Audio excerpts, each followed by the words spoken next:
Super Mario 64, released in 1996 as one of the Nintendo 64's launch titles. Many historians and scholars will tell you that it was pretty much the greatest thing. As one of the first 3D platformers, it set the bar as to how the genre should be done, and even 20 years later, it's still a blast to play. Super Mario Star Road, a hack of the aforementioned greatest thing ever, was released in 2011 by a modder named cjetson. I was pretty impressed with it, so let's give it a look. So, Star Road is basically a sequel to the original. Since it uses the same engine as 64, all of your fancy flips, jumps, whatever the hell this is, they all carry over. Mario's got a whole new castle to explore this time, and over a dozen new worlds. So, in Mario 64, every level had its own theme. You had your castle, lava, snow, quicksand, snow, lava, and wet. But this time around, you got stuff like a spooky garden, you got a sand slide, wet. You even got a music themed level. It's hard. I gotta say, the level design here feels like a natural evolution of what 64 had. It's basically the same stuff, but harder, but it still has that feel. That feel of Mario 64. You run around, there's a little field, bombs, what have you. It's good. Star Road is a hell of a lot harder than the original. If you're not playing with save states, prepare to have your ass had over and over and over on a plate. The platforming here is much more precarious.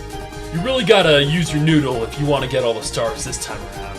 One example of such noodlery is here in Mushroom Mountain Town. You see that red coin? Well, right there on the little hill, little mountain next to the house there. Alright, maybe we just triple jump. Okay, no, maybe this time we go up the tree. Alright, maybe we'll wall jump this time. Nope. Okay, so this one took me a while. You gotta triple jump, and right at the apex of your last jump, you gotta break into a dive, of course. Alright, yeah. And there's a few puzzles that are just way more obtuse than that. Take the Vanish Switch stage, for instance. Okay, so they tell you it's in Gloomy Garden somewhere, but I can't find it. Alright, we're gonna go into this headstone here. Obviously, that's a hidden thing. So to your right, there's a wall. To your left, there's quicksand death. What you gotta do is head all the way straight forward, and then just while you're on the wall, sort of sling to the left. Like, of course, that makes a lot of sense, but luckily that's one of the more, A lot of the bosses are back for a rematch. All your favorites are here. King Babam, the Sliding Penguin, even Pissed Off Rectangle. Now, I'm absolutely clueless on how to mod N64 games, but it's my understanding that it's either really hard or impossible to edit boss behavior. How do you get around this to create a fresh experience? Well, you manipulate what's around them. Take our salty Cinder Block here. He's still up to his same old tricks, but now the arena you fight him in has holes. I should also note that you don't fight Bowser 3 times like in the original. You don't just reuse boss fights like that. Star Road has class. So it's really cool to see all these new textures and assets. You got a few enemies from Paper Mario, SQB, and I think there might be some Banjo-Kazooie stuff there. I don't know. So for the most part, the game, it just looks really good. It looks fantastic. Speaking of new assets, Star Road replaces most of the original game's soundtrack with other video games track rewritten for Mario 64 sound font. You got stuff from Kirby, you got a couple Sonic songs, you got this really cool Metal Mario remix from Smash Bros. There's a bunch of stuff I don't recognize. Cool. So there's a few glitches here and there, but you know what?